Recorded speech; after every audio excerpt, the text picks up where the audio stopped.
எலெக்ஷன்ல ஓட்டு போட போற மக்கள் கிட்ட இந்த படத்தை ஒப்படைச்சிட்டேன். ஸோ யாரை ஜெயிக்க வைக்கணுங்கிறத அவங்க முடிவு பண்ணட்டும். அன்னைக்கு நான் என்னுடைய வேலைய நான் செய்யறேன், அது சரியா இருந்தா எனக்கு சப்போர்ட் பண்ணுங்க, இல்லையா எதை சரி பண்ணிக்கலாம்னு சொல்லுங்க, திருத்திக்கலாம். அவ்வளவுதான் எல்லாருக்கும் வாய்ப்பு. அதனால எல்லாருமே பிறக்கும் போது இங்க யாரும் ஸ்டாரா வந்தெல்லாம் பிறக்கிறது இல்லை. இங்க stars R mat not born. இதை முதல்ல நம்ம எல்லாரும் புரிஞ்சுக்கணும். நாளைக்கு நீங்களும் ஸ்டார் தான், அவரும் ஸ்டார் தான், அவரும் ஸ்டார் தான். நாளைக்கு இந்த நான் அடுத்த படம் பண்றேன், எனக்கு மாரி சார் உட்காந்துருக்காரு, என்னுடைய கேமராமேன் உட்காந்துருக்காரு, மியூசிக் டைரக்டர் அமரா உட்காந்துருக்காரு, பாண்டியன் உட்காந்துருக்காங்க. தேர் நெக்ஸ்ட் ஸ்டார்ஸ், அடுத்த ஜெனரேஷனுக்கான ஸ்டார்ஸ் தான் அவங்க எல்லாருமே. அப்போ எங்கோ ஒரு இடத்துல யாரோ நம்பிக்கையாக கொடுக்குற வாய்ப்பு தான் ஒரு மனிதன் இங்க மாத்துது. அப்போ அவங்க எல்லாருக்கும் இந்த படமாக மொழியுமாக நான் சொல்லுகிற ஒரே வாய்ப்பு, என்னை நோக்கி எரிந்த கற்களை எல்லாம் ஒரு பூக்களாக தான் நான் பாக்குறேன். ஏன்னா நான் ஒரு நல்ல படம் கொடுக்கணுங்கிற பொறுப்புணர்ச்சி எனக்கு கொடுக்கவே தவிர இந்த கோபமே கிடையாது. நல்ல படம் கொடுத்து எடுத்துட்டு வரேன், வாங்க போராடுவோம், மக்களை நோக்கி ஒரு படத்தை கொடுக்கறதுக்கான என்ன முயற்சியோ அதை பண்ணிருக்கோம். அதுல ஏதாவது குறை இருந்தா சொல்லுங்க, அடுத்த படம் திருத்திக்கிறோம், இவ்வளவுதான். இந்த படத்தோட முயற்சி அப்படின்னா ஒரு நல்ல படமா எடுத்தாச்சு. எங்க அறிவுக்கு உட்பட்ட ஒரு நல்ல படத்தை எடுத்திருக்கோம், ஒரு தரமான ஒரு படத்தை எடுத்திருக்கோம். மியூசிக் டைரக்டர் அவரோட உழைப்பை போட்டிருக்காரு, டைரக்டர் போட்டிருக்காரு, கேமராமேன் போட்டிருக்காரு, ஃபைட் மாஸ்டர் போட்டிருக்காரு. இந்த படத்துல என்னைக்கும் நான் செத்துருப்பேன். ஆக்சுவலா ஒரு day and night 38 hours shoot பண்ணோம். காலையில 6 மணிக்கு மாநாள் ஆரம்பிச்சு அப்படியே ஃபுல்லா ஷூட் பண்ணி அப்படியே காலையில 7-8 மணிக்கு போய் எனக்கு மொட்டை மாடியில அந்த மாடியில வந்து ஒரு ஷாட் இருக்கும் மேல ஏறி. எனக்கு ஆனால் ஃபுல் நேரம் தூக்கம் இல்லை. மேல போய் நின்றுருக்கோம், முடி போதுங்க நாங்க இவங்க வேணாம் சார் வாங்க சார் போதுங்க, ஒரு டிரான் ஷாட் மேல இருந்து எடுக்கணும்னு சொல்லிட்டு மேல போய் உட்கார்ந்துக்கிட்டு அந்த இடத்துலயே ட்ரெஸ் மாத்திட்டு மேல 7 மணிக்கு நல்லா பாருங்க அங்கேயே படுத்துக்கிட்டு அங்கேயே மேல போங்க சார், கீழே போனா லைட் ஆயிடும் ஏன்னா அடுத்து கால் சீட் வந்தோம்னு சொல்லிட்டு அங்க மாத்திட்டு அந்த உச்சியில போய் நிக்கிற ஒரு ஷாட்டு அந்த மேல அந்த இதுல எனக்கு ஏசி லெக்மெண்ட் ஆயிடுச்சு. மேல நின்றுட்டு இருக்கேன், காத்து அடிக்குது, ஒரு செகண்ட் அசைஞ்சிட்டு அங்க இருந்து அன்னைக்கே கீழே விழுந்துருப்பேன்.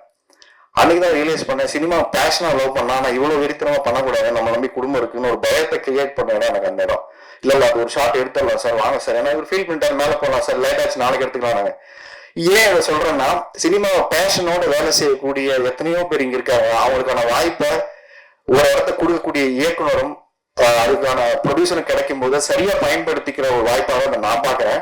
இப்போ நான் அந்த கோபம் ஆதங்கள்லாம் சொன்ன விஷயத்துக்கு நான் பதில் சொல்றேன் என்னன்னா, சார் எனக்கு ஓட்டு போடும்போது இவ்வளவு பேர் 16 கோடி பேர் ஓட்டு போட்டாங்க சார். யார் ஓட்டு போடுவாங்கன்னு எனக்கு தெரியாது சார், யார் ஒண்ணு எனக்கு ஜெயிக்க வைப்பாங்க தெரியாது, எனக்கு கப்ப குப்பி கொடுப்பாங்கன்னு எனக்கு வரல. இன்ன வரைக்கும் இந்த 9வது சீசன் போச்சு, இன்ன வரைக்கும் ஒவ்வொருத்தரும் வந்துகிட்டே இருக்காங்க. எல்லாருக்கும் என்னுடைய பாராட்டுகள், எல்லாருக்கும் வாழ்த்துக்கள். ஆனா ஒரு இடத்துல நான் என்ன இருந்தேங்கிறதுக்கு தான் எனக்கு ஓட்டு போட்டாங்க.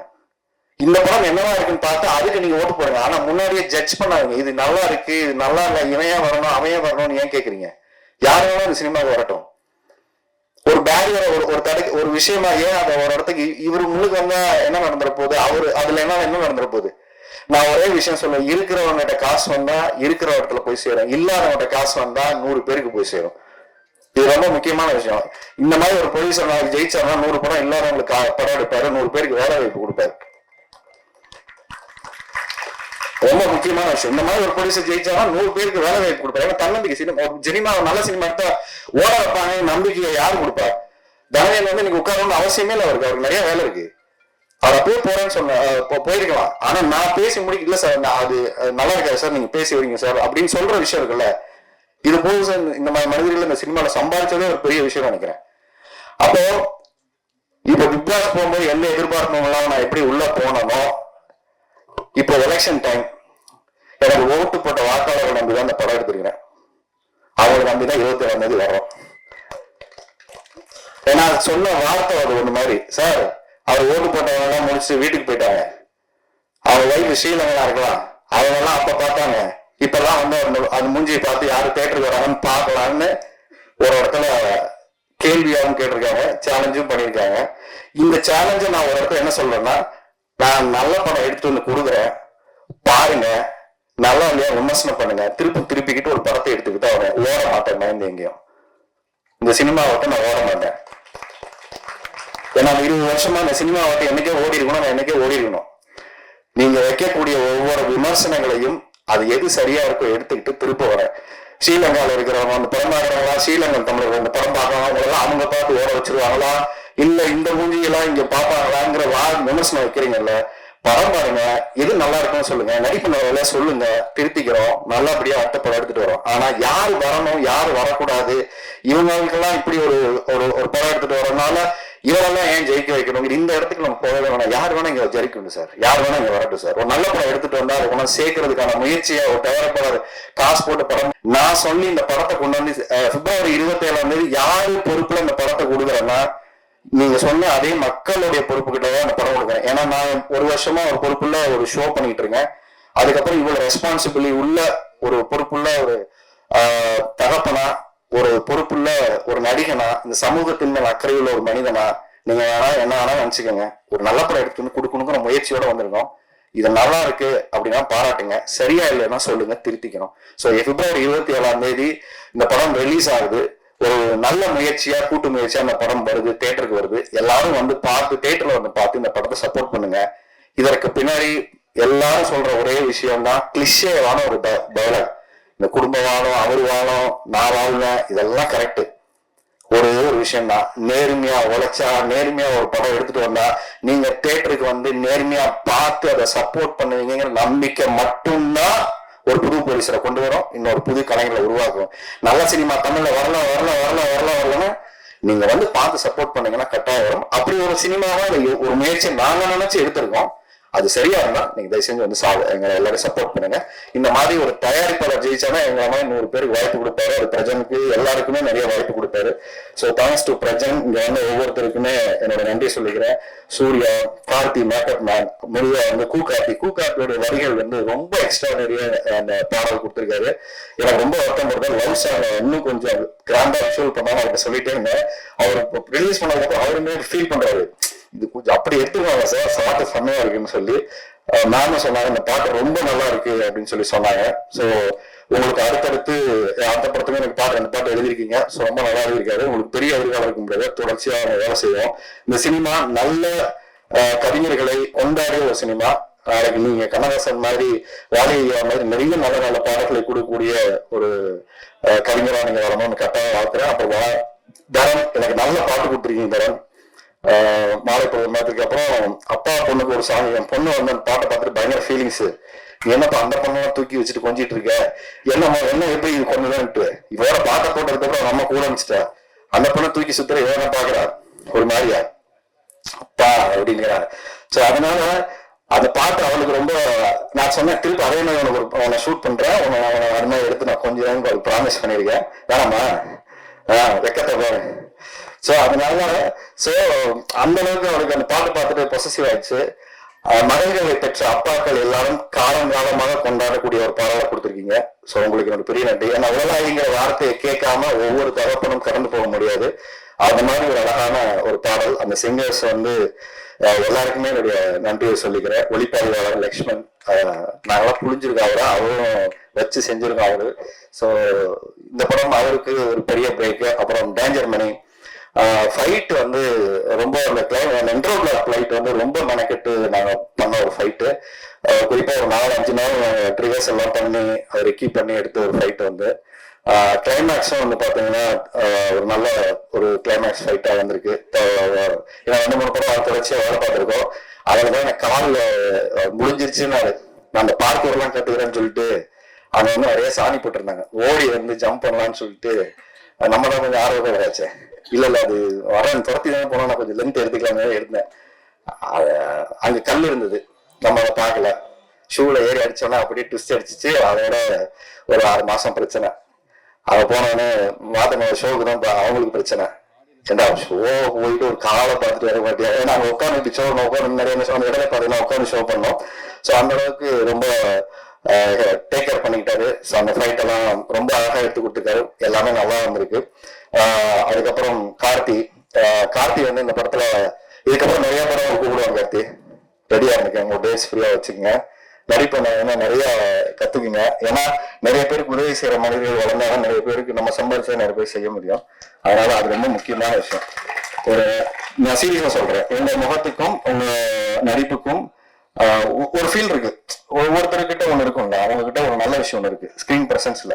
அதனால அவர் நல்லபடியா இந்த போராடி உங்ககிட்ட வாங்கிட்டாரு எல்லாத்தையும்.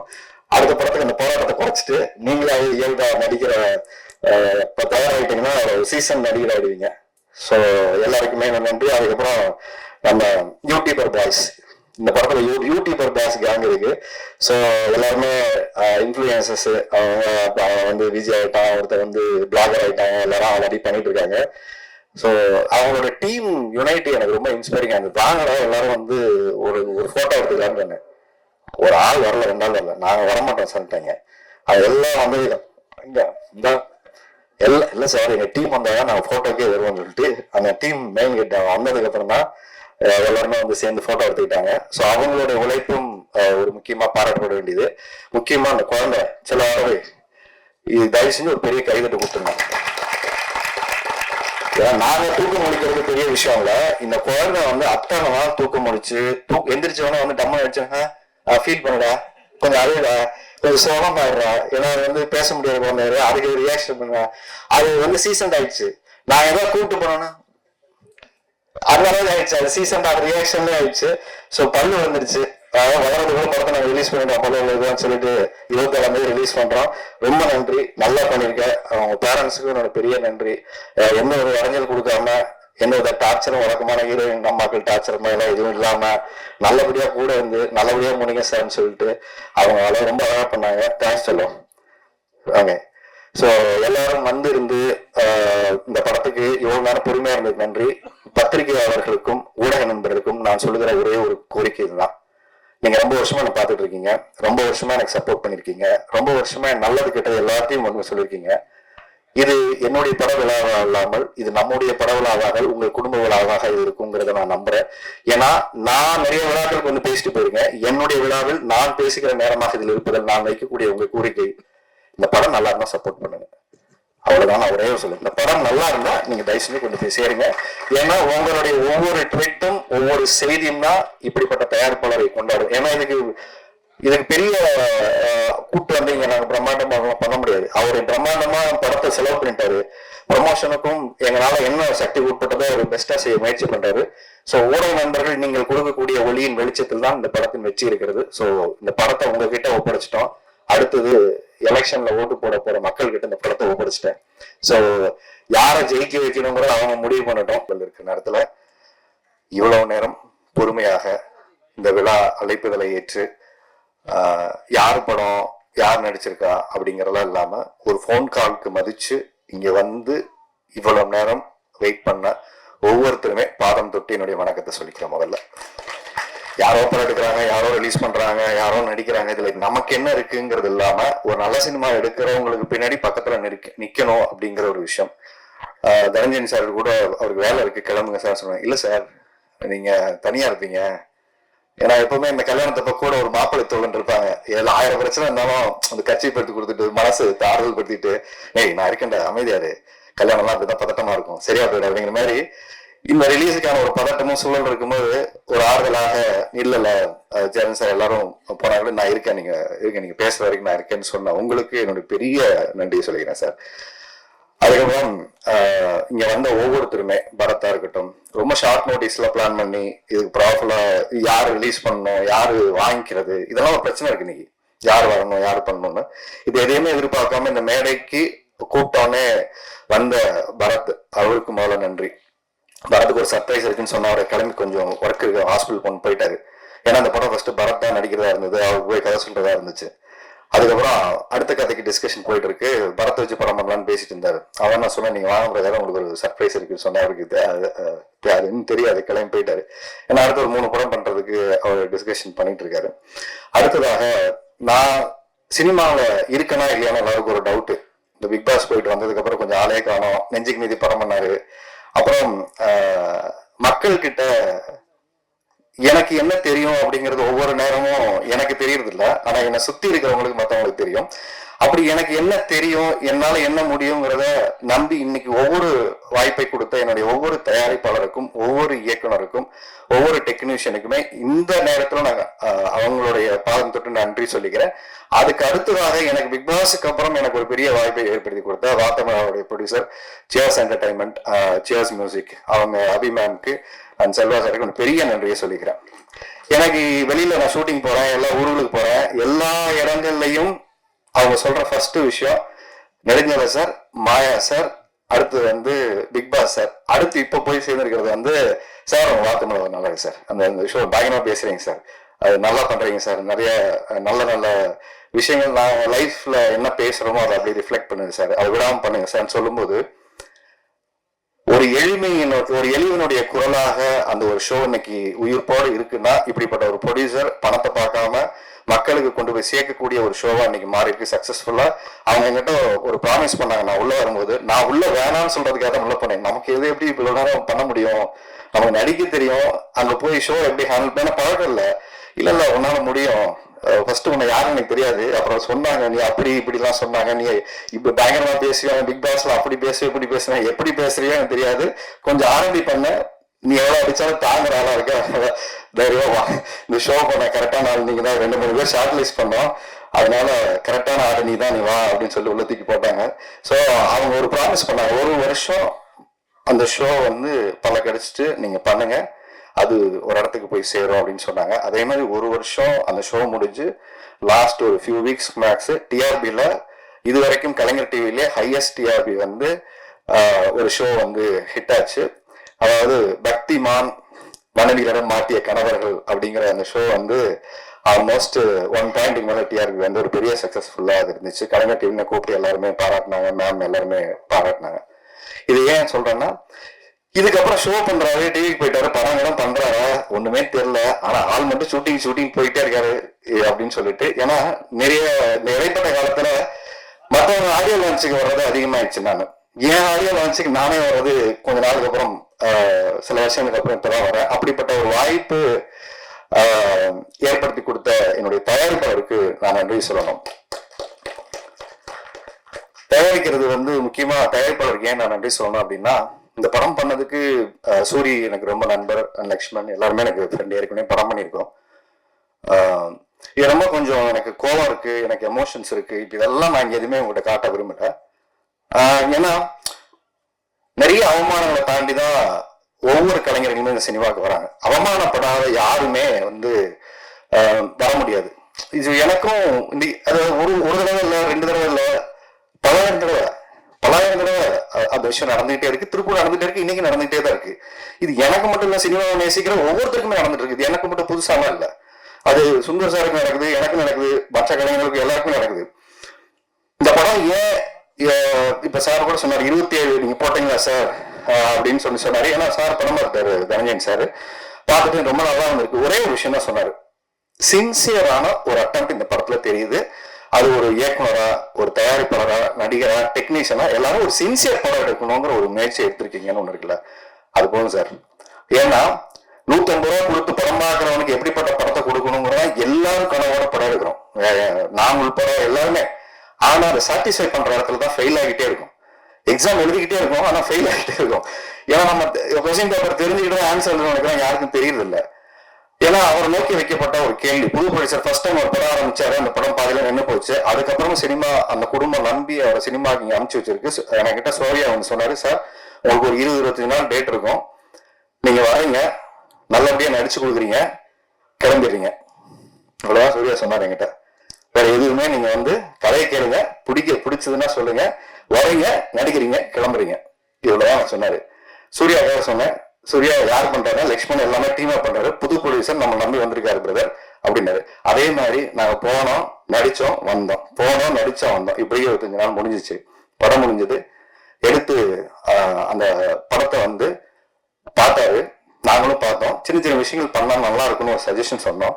அப்ப அவருக்கு சினிமா தெரியாது. அப்ப அவர் என்ன சொன்னாரு, இல்ல சார் நல்லாதான் இருக்கு, நம்ம பண்ணிடலாம்னாரு. அவருக்கு எல்லாருக்கும் ஒரு குழப்பம் இருந்துச்சு, எப்படி அவரை கன்வின்ஸ் பண்றது எனக்கு தெரியல. ஆல்ரெடி காசு செலவு பண்ணிட்டாரு, கொண்டு வந்த காசுலாம் கரைஞ்சு போச்சு. ஏன்னா படமா திருப்பி வைக்கணும், இவங்க எல்லாம் சரியான ஆட்களா இல்ல நம்ம காசை கரைக்கிறதுக்காக ஒரு ஐடியா பண்றாங்களா அப்படின்னு அவருக்கு ஒரு டவுட் இருந்துச்சு. அவருக்கு நான் எப்படி சொல்லி புரிய வைக்கிறேன்னு தெரியல. நேரம் வீட்டுக்கு போனாரு, வீட்டுக்கு போய் படம் காமிச்சாரு. உண்மையாவே இன்னைக்கு நீங்க பார்த்த பாட்டு, நீங்க பார்த்த விஷுவல்ஸ் எல்லாமே ஏற்கனவே எடுத்திருந்ததான். அதுல கொஞ்சம் நேர்த்தியா இன்னைக்கு எக்ஸ்ட்ரானரியா அந்த படம் பார்த்துட்டு நல்லா இருக்கு அப்படிங்கிற ஒரு இடத்துக்கு இந்த படம் நகர்ந்துருக்குன்னா, இந்த படத்துக்கு முதல் பார்வையாளராக இருந்தது அவங்களுடைய 2 பொண்ணுங்க, அவங்க மனைவி. நீங்க அவங்களுக்கு தான் நன்றி சொல்லணும். இந்த படம் சிறந்த படமாக இன்னைக்கு வந்திருக்கிறதுக்கு மிக முக்கியமான காரணம், படம் எடுத்துட்டீங்க, இவ்வளவு ஆசைப்பட்டு ஒரு நல்ல படம் எடுக்க வேண்டியதானே, அதை பாத்துக்கலாம் போங்க அப்படின்னு அந்த பிள்ளைங்க சொன்ன அந்த தைரியம் தன்னம்பிக்கை தான் வந்துட்டு அப்படி இப்படி சுறுசுறுப்பா இருந்தாரு. சார் அது என்னமோ சொன்னீங்களே சார், வாங்க சார் அதெல்லாம் கொஞ்சம் என்ன பேசிடலாம், டிஸ்கஸ் பண்ணிடலாம், இல்லைன்னா அவர் அடுத்த வாரம் ரிலீஸ் பண்ணிடலான்ட்டாரு. நான் அடுத்த படத்துக்கு போறேன் சார், இதுல விட்டதான் நான் அதுல பிடிச்சிக்கிறேன் சார். விட்டதை பிடிக்கிறேன் சினிமாவில அது பின்னாடி துரட்டிக்கிட்டே இருக்கிறவங்க தான் இங்க அதிகம். அதனால ஒரு படம் எடுக்கும்போது சரியா எடுத்து அந்த பேனர் எல்லாத்தையும் முடிவு பண்ணிட்டோம்னா சரியா போயிடும்னு சொன்னா அன்னைக்கு அவங்க வீட்டுல சொன்ன விஷயத்த எல்லாருமே உட்கார்ந்து கவனிச்சு ஒரு டீமா பண்ணி நாங்க போராத சண்டை இல்ல. உண்மையாக சொல்றேன், சண்டைனா ஒரு நல்ல ஹெல்த்தியான டிஸ்கஷன். அவர் ரொம்ப இன்னசென்ட். இவரு எவ்வளவு இன்னசென்ட்னு கேட்டீங்கன்னா, உள்ளுக்குள்ள ரத்த கொதிப்ப பாட்டு கேட்டிருப்பீங்கல்ல, அப்படி இருப்பார் உள்ளுக்குள்ள. இவர் வந்து என்ன சார் நடக்குன்னு இல்ல சார், பாவம் ஏதோ கொஞ்சம் பேசிட்டு இருக்காரு, யார்கிட்டயோ போன்ல பேசிட்டு கொஞ்சம் ரிலாக்ஸ்டா இருக்காரு. அவர் ரத்த கொதிப்ப இவர் உள்ளதான் டீல் பண்ணாரு. ஏன்னா அவங்க 2 பேரும் லவ் பண்ற மாதிரிதான். அவரும் அவங்க டென்ஷன் அவர் பேசுவார், இவர்கிட்ட எந்த விதமான கூலா இருப்பாரு, தண்ணி மாதிரி அது எது ஊத்தாலும் அணைஞ்சிடும். அதனால சுந்தர் சார் வேலை செய்ய ரொம்ப ஈஸி, ரொம்ப ரொம்ப ஸ்வீட். ஆக்சுவலா அவர் கோவப்பட்டு நீங்க பார்க்கவே முடியாது. அதிகபட்ச கோவம் தான் விடுங்க சார், இதுதான் அதிகபட்ச கோவம். அவர் மீது அவர் எதுவுமே ரியாக்ட் பண்ண மாட்டாரு. அப்படிப்பட்ட ஒரு மனிதர் ஒரு படம் பண்ணி இன்னைக்கு இவ்வளவு பேருக்கு ஒரு வாய்ப்பை ஏற்படுத்தி கொடுத்த இன்னும் விஷயத்தை தாண்டி இன்னொரு விஷயம் சொல்றேன் சார். ஒவ்வொரு நாளும் கிளீன் செட்டில்மெண்ட் ஆன் டேட் அன்னைக்கே எனக்கு உள்பட எல்லாருக்கும் சம்பள பாக்கி இல்லாம கொடுத்த ஃபர்ஸ்ட் திருப்பூர்ல ஒரு ப்ரொடியூசர். அவருக்கு கடன் வாங்குறாரு சார். என் ஆபீஸ்ல யாரும் வந்து நிக்க கூடாது சார், நான் கடன்காரன்னு சொல்லக்கூடாது சார், என்னை யாரும் வந்து தப்பா பேசக்கூடாது சார். ஆன் டேட்டுக்கு செட்டில் பண்ணாரு. ஏன்னா சூர்யா சொல்லும் போது ஒரு விஷயம் சொன்னாரு, ஒரு புது ப்ரொடியூசர் படம் பண்ணும்போது நம்ம எப்போ டெக்னீஷியன் சப்போர்ட் பண்றாங்க சார், அந்த அன்னைக்கு அவங்க பேமெண்ட் கொடுத்துடலாம் சார், 10 நாள் வச்சுக்கிட்டு பண்ணோம்னா அவங்களும் கொடுப்பாங்களோ இல்லையோ நம்பிக்கை இருக்கும். ஏன்னா பெரிய பேனர் மேல நம்பிக்கை இருக்கும். 10 நாள் கழிச்சு பேமெண்ட் போடுவாங்க, 20 நாள் கழிச்சு பேமெண்ட் போடுவாங்க. ஆனா மனோ கிரியேஷன்ஸ் நம்பி இன்னைக்கு எல்லா டெக்னீஷியனுக்கும் வந்து வேலை செய்வோம் சார். நான் உள்பட சம்பளம் கொடுக்கலன்னா கூட வந்து வேலை செய்வோம். ஏன்னா அடுத்தவங்க காசு நம்ம காசு மாதிரி நினைச்சு வேலை செய்யக்கூடிய ஒரு ப்ரொடியூசர். அவங்க காசு நமக்கு எதுக்கு சார், கொடுத்துருவோம் சார், அப்புறமா பேசுவோம் சார். ஆனா சில நேரங்களில் கராரா பேசுவாரு. கண்டிஷன் அப்படிதான். வீட்டுல பொண்டாட்டி எப்படியோ அப்படிதான் அவங்க எங்க கிட்ட கொண்டாடி மாதிரி நடந்துப்பாரு. சில நேரம் கொஞ்சம் கோவம் பேசுவாரு, அப்புறம் லவ் பண்ணுவாரு, அப்படி சாப்பாடை போட்டு அள்ளி திணிச்சுவாரு. நம்ம ஒண்ணும் முடியாது. அதனால ஒரு அன்பான ராட்சசன்னு சொன்னா, ராட்சசின்னு சொல்ல முடியாது, ஒரு ஆண். அதனால ஒரு அன்பான ராஜேஷன் அவரு. சினிமாவுக்கு இப்படிப்பட்ட ப்ரொடியூசர் கிடைச்சதுல ரொம்ப சந்தோஷம். ரொம்ப அட்டமெண்டா நானு டைரக்டர் லக்ஷ்மண் நான் நிறைய டார்ச்சர் பண்ணியிருக்கோம் அவரை. ஒரே விஷயம் தான் சொன்னேன், இன்ன வரைக்கும் நான் சொல்லிட்டு இருக்க ஒரே விஷயம், ஏன் அவரோட நான் நிக்கிறேன் இந்த ஆடியோ லான்ச் இல்ல ரிலீஸ்க்கு அப்புறம் எப்பனாலும் அவரோட நண்பரை நான் சம்பாதிச்ச விஷயம் என்னன்னா, சினிமாவுக்கு ஒரு நல்ல ப்ரொடியூசர் வந்தாரு, அவரை சரியா வழி நடத்தணும், சரியான ஒரு நல்ல படம் பண்ணுச்சுங்கிற சந்தோஷத்தோட ஒரு மனுஷன் வெளில போகணும். தப்பா ஒரு படம் பண்ணோம், தப்பா கைட் பண்ணோம், காசை வந்து தப்பா மிஸ்யூஸ் பண்ணோம்னு இல்லாம இந்த குழுவை பொறுத்த வரைக்கும் எல்லாமே ஒரு சரியான முயற்சியா எடுத்து படம் வந்து எல்லாமே கூடுதல் செலவு இருந்தாலும் இந்த படத்துக்கு பரவாயில்ல சார். இதுக்கு அதனால இப்ப சார் சொன்ன ஸ்கேலுக்கு இந்த படம் மாறினதுக்கான காரணம் என்னன்னா, அடுத்து 25 நாள் நம்ம ஷூட் பண்ணிருக்கோம். ஸோ இந்த படம் ஒரு 45 நாள் 48 நாள் ஒரு பெரிய படத்துக்கான செலவை இன்னைக்கு இந்த படம் பண்ணி இந்த நம்பிக்கையோட வந்திருக்கு. அடுத்து அவர்கிட்ட வச்ச ஒரு கேள்வி, ஆரியை நம்பி எதுக்கு இவ்வளவு காசு போட்டு படம் எடுக்கிறீங்க? அவர் வந்து பிக் பாஸ் போயிருக்காரு, அவர் ஆல்ரெடி படம் பண்ணி அவர் பல வருஷம் ஆச்சு. அவர் தேட்டருக்கு வந்து அவருக்கு என்ன பிசினஸ் இருக்கு, என்ன பெரிய குறை மண்டை குழம்பு போய் தர்றாங்க, எனக்கு எவ்வளவு பிசினஸ் இருக்குன்னு யாருக்குமே தெரியல, எனக்குமே தெரியல. அதாவது ஓடலைன்னு சொல்லி ஒரு நம்பரை சொல்லலாம், ஓடினா ஓடி இருக்குன்னு சொல்லி ஒரு நம்பரை சொல்லலாம். ரெண்டுமே சொல்ல முடியாத ஒரு நம்பர் இருக்கும்போது அவர் சொன்ன ஒரு விஷயம், டிஸ்ட்ரிபியூட்டர் கிட்ட அவர் வந்து பேசிட்டு இருந்தாரு. அவர் சொன்ன விஷயம், சார் இந்த பக்கம் மைனஸ்லயும் இல்லை, இந்த பக்கம் பிளஸ்லயும் இல்லை, நான் சேஃபா இருக்கேன் சார். ஏன்னா 0க்கு பக்கத்துல எத்தனை நம்பர் வேணா போகலாம் சார், ஆனா மைனஸ்ல போயிட்டாங்கன்னா திருப்பி எடுத்துட்டு வர்றது கஷ்டம் சார். யாருக்கும் அறிமுகம் இல்லாத ஒரு முகத்தை நான் எடுத்துட்டு வரல. ஆனா இந்த படம் மூலியமாக நான் எப்படி நீங்க நெடுஞ்சாலை ஒரு படம் ஒரு பெரிய வீட்டுக்கு கொண்டு போய் சேர்த்துச்சு, எப்படி மாயா அவங்களுக்கு ஒரு அங்கீகாரத்தை ஏற்படுத்தி கொடுத்துச்சு, அப்புறம் நாகேஸ்வரியம் ஒவ்வொரு படங்களும் ஒவ்வொரு அங்கீகாரத்தை ஏற்படுத்தி கொடுக்குதோ, இன்றைக்கு வெற்றி அடைஞ்ச ஹீரோக்கள் நிறைய பேர் இருக்காங்க. பிசினஸ் உள்ள ஹீரோவில் அவர் சொன்ன விஷயம், அவர்கிட்ட சொன்ன விஷயம், வெற்றி அடைஞ்ச ஹீரோக்கள் பல பேர் இருக்காங்க. இன்னொன்னு அடுத்த கட்ட நகர்வை நோக்கி நகரக்கூடிய ஹீரோக்கள் இருக்காங்க. இந்த 2 பேருக்கு இடையில போராடக்கூடிய பல நல்ல ஹீரோக்கள் இந்த சினிமாவில் இருக்காங்களா சார், அவங்களுக்கான வாய்ப்புங்கிறது வந்து இங்க யாரோ ஒருத்தர் ஏற்படுத்தி கொடுத்துதான் சார் எல்லாருக்கும் நடந்திருக்கு. ஏன்னா அவருக்கு இவ்வளவு புரிதல் இருக்கும் எனக்குமே தெரியல சார். ரஜினியை ஃபர்ஸ்ட் படம் பண்ணும்போது யாருக்கும் தெரியாதுல்ல சார். இன்னைக்கு நமக்கு ரஜினி சார், இன்னைக்கு விஜய் சார், இன்னைக்கு அஜித் சார், யாரு எப்ப மாறுவாங்கன்னு யாருக்குமே தெரியாது சார். ஒரு படம் தான் அவங்க வாழ்க்கையை மாத்திருக்கு சார். காந்தாராங்கிற ஒரு படம் கன்னடத்துல இருந்து இன்னைக்கு வந்ததுக்கு அப்புறம் அந்த ஹீரோ நமக்கு யாருக்குமே தெரியாதுல்ல சார். ஃபர்ஸ்ட் படம் பண்ணும்போது தெரியாது. எந்த நம்பிக்கையில அவங்க 30 கோடி போட்டு காசு எடுத்தாங்க, அந்த நம்பிக்கை ஏன் சார் நமக்கு இருக்க மாட்டேங்குது அப்படிங்கிற அந்த கேள்விய அதே லவ் டுடே படமா இருக்கட்டும் இவர் சொன்ன உதாரணம் சொன்னது. அப்போ யாரையோ நம்பி யாரையோ காசு போட்டாதான் சார் இந்த படம் ஜெயிக்க முடியும். அப்படி யாரையோ நம்பி போடுறதுக்கு நான் உங்களை நம்பி காசு போட்டேன் சார், கட்டாயம் இந்த படம் எனக்கு கரை சேர்க்கும் சார். அதனால நான் கவலைப்படல சார். அதுக்கப்புறம் இந்த படத்தை கொண்டு போய் சேர்க்கிற ரிலீஸ்ல இருக்கக்கூடிய சிரமங்கள், அவர் எஃப்எம்எஸ் பிசினஸ் இதெல்லாம் பேசும்போது நிறைய சிக்கல்களை தாண்டி எனக்கு தெரிஞ்சு வடிவல் சொல்ற டைலாக் மாதிரி எவ்வளவு அடிச்சாலும் தாங்கக்கூடிய ஒரு போலீஸ்லாம் மாறிட்டாரு. குனிகிறாரு, அடி இந்த பக்கம் அடிக்கடா அந்த பக்கம் அடிக்கடா வா இப்படி கேக்குறீங்களா அப்படின்னு டைரக்டாரு. ஸோ ஏன்னா அவருக்கு இங்க தெரியல, முன்னாடி சொல்லும் போது அதுக்கு வந்து அவருக்கு ஃபர்ஸ்ட் எல்லாம் ஃப்ரெஷ்ஷா இருந்துச்சு சார். நீங்க ஒரு இடத்துல பிசினஸ் பேசும்போது கரெக்டா ஒரு கைட்லைன்ல போனேன்னா சுத்திடும் சார் அப்படிங்கும்போது இப்ப நிறைய பேர் சுத்தல் வர்றாங்க. இப்ப கொஞ்சம் ட்ரெயின் ஆயிட்டு அவர் எல்லாத்தையும் சுத்தல் வர்றாரு. இவ்வளவுதான படம் வாங்க வாங்க பாத்துக்கலாம் அப்படின்ட்டு. அதனால 27 ஃபிக்ஸ் பண்ணிட்டு கூட அதான் சொன்னாரு, இல்ல சார் ஃபிக்ஸ் பண்ணிட்டு அடுத்து 2 மாசம் வந்து நமக்கு லீவு இல்ல சார், எக்ஸாம் வருது, நிறைய பணம் போட்டிருக்கு சார், பண்ணிட்டோம், ஜனநாயகம் தள்ளி போயிடுச்சு சார், இந்த கேப்பை ஃபில் பண்றோமோ இல்லையா சார், நாம தேட்டரை ஃபில் பண்ணுவோம் சார்ன்னு சொன்னாரு. கேப்பை ஃபில் பண்றதுக்கு நிறைய படம் வாங்க சார், தேட்டரை ஃபில் பண்ணக்கூடிய ஒரு நல்ல படம் கொடுத்துருவோம் சார் அப்படிங்கிற ஒரு நல்ல முயற்சியோட இந்த படம் எடுக்கப்பட்டிருக்கு. எனக்கு ஆரம்பம் கோபம் இதெல்லாம் சொன்னதுக்கு பின்னாடி என்ன விஷயம்னா, எங்கோ ஒருத்தர் யாரோ ஒருத்தருக்கு வாய்ப்பு கொடுத்தா மட்டும்தான் எல்லாருமே அடுத்த கட்டத்துக்கு நகருவாங்க. இல்லைன்னா அந்த வாய்ப்பு கொடுக்கக்கூடிய ஒவ்வொரு தயாரிப்பாளருக்கும் நம்ம நன்றி உள்ள இதா இருக்கணும். எனக்கு வாய்ப்பு கொடுத்த என்னோட தயாரிப்பாளருக்கு நான் நன்றி உள்ள ஆளா இருக்கணும்னு நினைக்கிறேன். ஏன்னா நான் உதவி இந்த படம் பண்ணோம் ஜெயிக்கணும் அவ்வளவுதான். ஏன்னா நம்ம 5 கோடி ரூபா போட்டு ஒரு படத்தை பண்றவருக்கு நான் கொடுத்த இந்த சின்ன காசு ஒன்றும் பெரிய காசு கிடையாது. ஆனா நான் காசு கொடுக்குறேன்னு இது ஏன் படத்துக்கு காசு கொடுக்கல, இது நம்ம படம். நானே சார் ஒரு பிரச்சனை வரும்போது ஒரு இடத்துக்கு நான் இந்த படத்தை நம்பலைன்னா அப்ப யாரும் நம்புவேன்? எனக்கு ஒரே கேள்விதான் இருந்தது. நானே இந்த படத்தை நம்பல அப்படின்னா நானே போவேன். அப்ப இந்த சுயநலமா ஒரு இடத்துல இருக்கும்போது என் சம்பளம் எனக்கு கொடுத்துருங்க சார், நான் வாங்கிட்டு போறேன்னு இல்லாம நாம எல்லாம் ஒரு இடத்துல நின்று இந்த படம் பண்ணுங்கிற முடிவோட வந்திருக்கோம். அதுக்கப்புறம் ஒரே விஷயம் சார், இன்னொரு விஷயம் சொன்னாங்க, அது ரொம்ப ஹர்ட்டிங்கா இருந்துச்சு எனக்கு வந்து. ஏன்னா எனக்கு இது சினிமா வரும்போது சொன்னாங்க, இந்த மூஞ்சியெல்லாம் யார் பாப்பா அப்படின்னு சொல்லி ஒரு விஷயம் சொன்னாங்க. அதுக்கப்புறம் இந்த மூஞ்சியை நம்ம ஒரு இடத்துக்கு போராடி வர இது எல்லாரும் நடக்க வச்சு. ஆனா இப்ப சொன்ன விஷயம் சார், அவர் பிக் பாஸ் வந்தாரு, 14 கோடி ஓட்டு போட்டாங்க, அவருக்கு எந்த மக்கள் வந்து தியேட்டருக்கு ஓப்பனிங் வரும் எப்படி பாப்பாங்க அப்படிங்கிற ஒரு கேள்வி எல்லாரும் கேட்கறாங்க சார் அப்படின்னு ஒரு விஷயம் சொன்னாங்க. நான் அவங்களுக்கெல்லாம் ஒரே பதில் தான் இப்ப நான் சொல்ற வேண்டிய விஷயமா நான் பதில் சொல்றேன். நான் பிக் பாஸ்ல போகும்போது எனக்கு இத்தனை பேர் ஓட்டு போடுவாங்க, எனக்கு இவ்வளவு பேர் சப்போர்ட் பண்ணுவாங்க, எனக்கு இவ்வளவு பெரிய ஆதரவு இருக்கும், எதுவுமே எனக்கு தெரியாது. எதுவுமே எனக்கு தெரியாது. நான் சினிமாவுக்கு வந்த காலத்துல இருந்து என் பாக்கெட்ல எவ்வளவு இருக்கோ 10 ரூபாய் இருக்குன்னா என் குடும்பத்துக்கான தேவை போக 1 ரூபாயோ 4 நாளோ செலவு பண்ண அந்த மக்களுக்கும் இந்த சமுதாயத்துக்கும் செலவு பண்ணுங்கிற என்னோட எண்ணங்கள் அன்னையில இருந்து இன்னைக்கு வரைக்கும் மாறல. கோடிக்கணக்கில் சம்பாதிச்சதுக்கு அப்புறம் இந்த சமூகத்துக்கு செய்வோம்னு நினைக்கல. அன்னைக்கு காசு இல்லாதவங்களும் போராட்டத்துல போய் உட்கார்ந்தோம், சமூகத்துக்கு வேலை செஞ்சோம். அப்போ இன்னைக்கு நம்ம உள்ள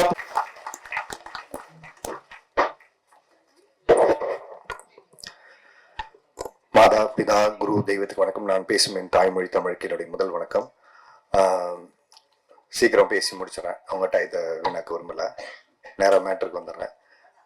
முதல்ல இப்படி ஒரு விழாக்கு படத்தில் நடிச்சவங்க இன்னைக்கு அந்த விழாவில் வந்து கலந்துக்கிறதே ரொம்ப கஷ்டமான ஒரு சூழல் இருக்கிற நேரத்துல இவ்வளவு நேரம் பொறுமையாக இந்த விழா அழைப்புதலை ஏற்று யார் படம் யார் நடிச்சிருக்கா அப்படிங்கறதெல்லாம் இல்லாம ஒரு போன் காலுக்கு மதிச்சு இங்க வந்து இவ்வளவு நேரம் வெயிட் பண்ண ஒவ்வொருத்தருமே பாதம் தொட்டு என்னுடைய வணக்கத்தை சொல்லிக்கிறேன். முதல்ல யாரோ படம் எடுக்கிறாங்க, யாரோ ரிலீஸ் பண்றாங்க, யாரோ நடிக்கிறாங்க, இதுல நமக்கு என்ன இருக்குங்கிறது இல்லாம ஒரு நல்ல சினிமா எடுக்கிறவங்களுக்கு பின்னாடி பக்கத்துல நிக்கணும் அப்படிங்கிற ஒரு விஷயம்.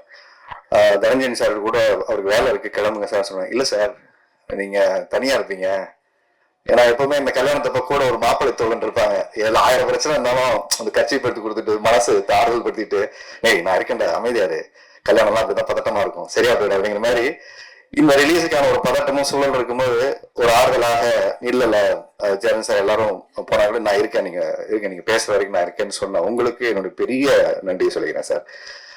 அதுக்கப்புறம் இங்க வந்த ஒவ்வொருத்தருமே, பரத்தா இருக்கட்டும், ரொம்ப ஷார்ட் நோட்டீஸ்ல பிளான் பண்ணி இதுக்கு ப்ராப்பரா யாரு ரிலீஸ் பண்ணணும், யாரு வாங்கிக்கிறது, இதெல்லாம் ஒரு பிரச்சனை இருக்கு இன்னைக்கு.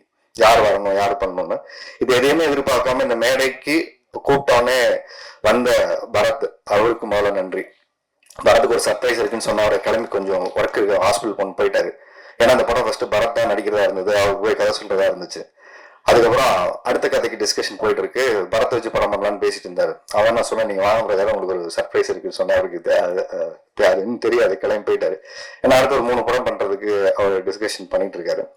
அடுத்ததாக நான் சினிமாவில் இருக்கனா இல்லையானு எல்லாருக்கும் ஒரு டவுட்டு. இந்த பிக் பாஸ் போயிட்டு வந்ததுக்கு அப்புறம் கொஞ்சம் ஆளே காணோம், நெஞ்சுக்கு நீதி படம் பண்ணாரு. அப்புறம் மக்கள் கிட்ட எனக்கு என்ன தெரியும் அப்படிங்கிறது ஒவ்வொரு நேரமும் எனக்கு தெரியறது இல்லை, ஆனா என்னை சுத்தி இருக்கிறவங்களுக்கு மற்றவங்களுக்கு தெரியும்.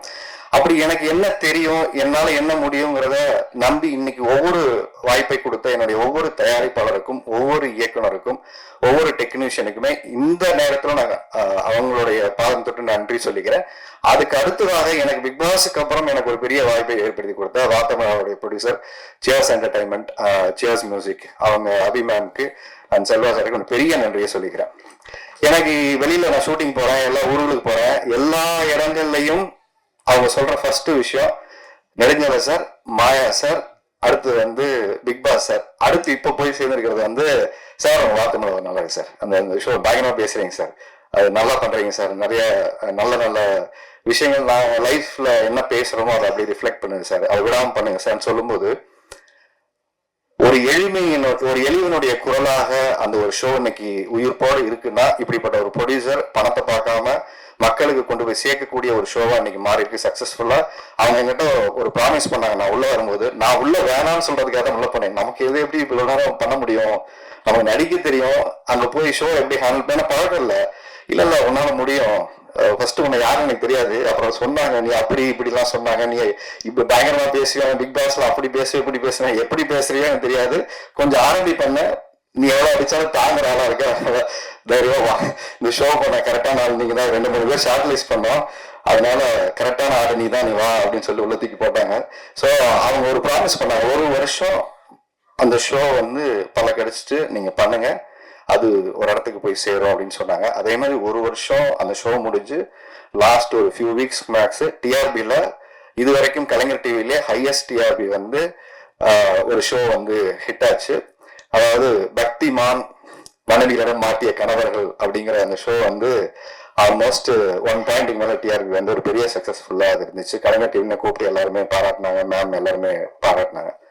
இது ஏன் சொல்றேன்னா, இதுக்கப்புறம் ஷோ பண்றாரு, டிவிக்கு போயிட்டாரு, படங்களும் பண்றாரு, ஒண்ணுமே தெரியல, ஆனா ஆள் மட்டும் ஷூட்டிங் போயிட்டே இருக்காரு அப்படின்னு சொல்லிட்டு. ஏன்னா நிறைய இந்த இடைப்பட்ட காலத்துல மற்றவங்க ஆடியோ லான்ச்சுக்கு வர்றது அதிகமாயிடுச்சு. நான் ஏன் ஆடியோ லான்ச்சுக்கு நானே வர்றது கொஞ்ச நாளுக்கு அப்புறம், சில வருஷங்களுக்கு அப்புறம் இப்பதான் வரேன். அப்படிப்பட்ட ஒரு வாய்ப்பு ஏற்படுத்தி கொடுத்த என்னுடைய தயாரிப்பாளருக்கு நான் நன்றி சொல்லணும். தயாரிக்கிறது முக்கியமா தயாரிப்பாளருக்கு ஏன் நான் நன்றி சொல்லணும் அப்படின்னா, இந்த படம் பண்ணதுக்கு சூரி எனக்கு ரொம்ப நண்பர், லக்ஷ்மண் எல்லாருமே எனக்கு ஃப்ரெண்ட், ஏற்கனவே படம் பண்ணியிருக்கோம். இது ரொம்ப கொஞ்சம் எனக்கு கோவம் இருக்கு, எனக்கு எமோஷன்ஸ் இருக்கு, இப்ப இதெல்லாம் நான் எதுவுமே உங்கள்கிட்ட காட்ட விரும்பல. ஏன்னா நிறைய அவமானங்களை தாண்டி தான் ஒவ்வொரு கலைஞர்களுமே இந்த சினிமாவுக்கு வராங்க. அவமானப்படாத யாருமே வர முடியாது. இது எனக்கும் ஒரு தடவை இல்லை, 2 தடவை இல்லை, பலாயிரம் தடவை அந்த விஷயம் நடந்துகிட்டே இருக்கு, திருப்பூர் நடந்துட்டே இருக்கு, இன்னைக்கு நடந்துகிட்டே தான் இருக்கு. இது எனக்கு மட்டும் இல்ல, சினிமாவை நேசிக்கிற ஒவ்வொருத்தருக்குமே நடந்துட்டு இருக்கு. இது எனக்கு மட்டும் புதுசாலாம் இல்ல, அது சுந்தர் சாருக்கு நடக்குது, எனக்கு நடக்குது, மற்ற கலைஞர்களுக்கு எல்லாருக்கும் நடக்குது. இந்த படம் ஏன் இப்ப சார் கூட சொன்னார் 27 நீங்க போட்டீங்களா சார் அப்படின்னு சொன்னாரு. ஏன்னா சார் படமா இருக்காரு தனஞ்சயன் சார், பார்த்துட்டு ரொம்ப நல்லா இருக்கு. ஒரே ஒரு விஷயம் தான் சொன்னாரு, சின்சியரான ஒரு அட்டெம்ப்ட் இந்த படத்துல தெரியுது. அது ஒரு இயக்குனரா, ஒரு தயாரிப்பாளரா, நடிகரா, டெக்னீஷியனா, எல்லாரும் ஒரு சின்சியர் படம் எடுக்கணுங்கிற ஒரு முயற்சி எடுத்திருக்கீங்கன்னு ஒண்ணு இருக்குல்ல, அது போதும் சார். ஏன்னா 150 ரூபா கொடுத்து படம் பார்க்கறவனுக்கு எப்படிப்பட்ட படத்தை கொடுக்கணுங்கிறதா எல்லாரும் கனவோட படம் எடுக்கிறோம், நாங்கள் உட்பட எல்லாருமே. ஆனா அதை சாட்டிஸ்ஃபை பண்ற இடத்துல தான் ஃபெயில் ஆகிட்டே இருக்கும். எக்ஸாம் எழுதிக்கிட்டே இருக்கும், ஆனால் ஃபெயில் ஆகிட்டே இருக்கும். ஏன்னா நம்ம கொஸ்டின் பேப்பர் தெரிஞ்சுக்கிட்டு ஆன்சர் நினைக்கிறோம், யாருக்கும் தெரியறது இல்லை. ஏன்னா அவர் நோக்கி வைக்கப்பட்ட ஒரு கேள்வி. புது ப்ரொடியூசர் ஃபர்ஸ்ட் டைம் ஒரு படம் ஆரம்பிச்சாரு, அந்த படம் பாதியில நின்று போச்சு. அதுக்கப்புறம் சினிமா அந்த குடும்பம் நம்பி அவரை சினிமாக்கு இங்கே அனுப்பிச்சு வச்சிருக்கு. என்கிட்ட சோரியா வந்து சொன்னாரு, சார் உங்களுக்கு ஒரு 20-25 நாள் டேட் இருக்கும், நீங்க வரீங்க, நல்லபடியா நடிச்சு கொடுக்குறீங்க, கிளம்பிடுறீங்க. இவ்வளவுதான் சூர்யா சொன்னார் என்கிட்ட. வேற எதுவுமே நீங்க வந்து கதையை கேளுங்க, பிடிச்சதுன்னா சொல்லுங்க, வரீங்க, நடிக்கிறீங்க, கிளம்புறீங்க. இவ்வளவுதான் சொன்னாரு.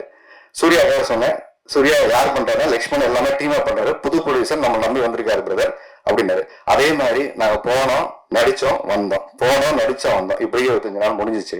படம் முடிஞ்சது. எடுத்து அந்த படத்தை வந்து பார்த்தாரு, நாங்களும் பார்த்தோம். சின்ன சின்ன விஷயங்கள் பண்ணா நல்லா இருக்குன்னு ஒரு சஜஷன் சொன்னோம். அப்ப அவருக்கு சினிமா தெரியாது. அப்ப அவர் என்ன சொன்னாரு, இல்ல சார் நல்லாதான் இருக்கு, நம்ம பண்ணிடலாம்னாரு. அவருக்கு எல்லாருக்கும் ஒரு குழப்பம் இருந்துச்சு, எப்படி அவரை கன்வின்ஸ் பண்றது எனக்கு தெரியல. ஆல்ரெடி காசு செலவு பண்ணிட்டாரு, கொண்டு வந்த காசுலாம் கரைஞ்சு போச்சு. ஏன்னா படமா திருப்பி வைக்கணும், இவங்க எல்லாம் சரியான ஆட்களா இல்ல நம்ம காசை கரைக்கிறதுக்காக ஒரு ஐடியா பண்றாங்களா அப்படின்னு அவருக்கு ஒரு டவுட் இருந்துச்சு. அவருக்கு நான் எப்படி சொல்லி புரிய வைக்கிறதுன்னு தெரியல. நேரம் வீட்டுக்கு போனாரு. வீட்டுக்கு போய் படம் காமிச்சாரு. உண்மையாவே இன்னைக்கு நீங்க பார்த்த பாட்டு, நீங்க பார்த்த விஷுவல்ஸ் எல்லாமே ஏற்கனவே எடுத்திருந்ததான். அதுல கொஞ்சம் நேர்த்தியா இன்னைக்கு எக்ஸ்ட்ரானரியா அந்த படம் பார்த்துட்டு நல்லா இருக்கு அப்படிங்கிற ஒரு இடத்துக்கு இந்த படம் நகர்ந்துருக்குன்னா, இந்த படத்துக்கு முதல் பார்வையாளராக இருந்தது அவங்களுடைய 2 பொண்ணுங்க, அவங்க மனைவி. நீங்க அவங்களுக்கு தான் நன்றி சொல்லணும். இந்த படம் சிறந்த படமாக இன்னைக்கு வந்திருக்கிறதுக்கு மிக முக்கியமான காரணம், படம் எடுத்துட்டீங்க, இவ்வளவு ஆசைப்பட்டு ஒரு நல்ல படம் எடுக்க வேண்டியதானே, அதை பாத்துக்கலாம் அப்பங்க அப்படின்னு அந்த பிள்ளைங்க சொன்ன அந்த தைரியம், தன்னம்பிக்கை தான் வந்துட்டு அப்படி இப்படி சுறுசுறுப்பா வந்தாரு. சார் அது என்னவோ சொன்னீங்களா சார், வாங்க சார் அதெல்லாம் கொஞ்சம் என்ன பேசிடலாம், டிஸ்கஸ் பண்ணிடலாம். இல்லைன்னா அவர் அடுத்த வாரம் ரிலீஸ் பண்ணிடலான்ட்டாரு. நான் அடுத்த படத்துக்கு போறேன் சார், இதுல விட்டதான் நான் அதுல பிடிச்சிக்கிறேன் சார். விட்டதை பிடிக்கிறேன் சினிமாவில அது பின்னாடி துரட்டிக்கிட்டே இருக்கிறவங்க தான் இங்க அதிகம். அதனால ஒரு படம் எடுக்கும்போது சரியா எடுத்து அந்த பேனர் எல்லாத்தையும் முடிவு பண்ணிட்டோம்னா சரியா போயிடுன்னு சொன்னா, அன்னைக்கு அவங்க வீட்டுல சொன்ன விஷயத்த எல்லாருமே உட்கார்ந்து கவனிச்சு ஒரு டீமா பண்ணி நாங்க போராட சண்டை இல்லை. 27ஆம் தேதி என்னுடைய முடிவு என்னன்னு எனக்கு தெரியும். எலெக்ஷனை யார் ஜெயிக்க போறாங்க முடியும், மக்கள் முடிய மாட்டோம். நன்றி, வணக்கம். தேங்க்யூ. 4th ஃப்ளோர் படத்தின் இசை வெளியீட்டு விழாவிற்கு வந்திருந்து சிறப்பு சேர்த்த அனைவருக்கும் எங்கள் அன்பும் நன்றியும். Thank you so much. Good night. Bye by.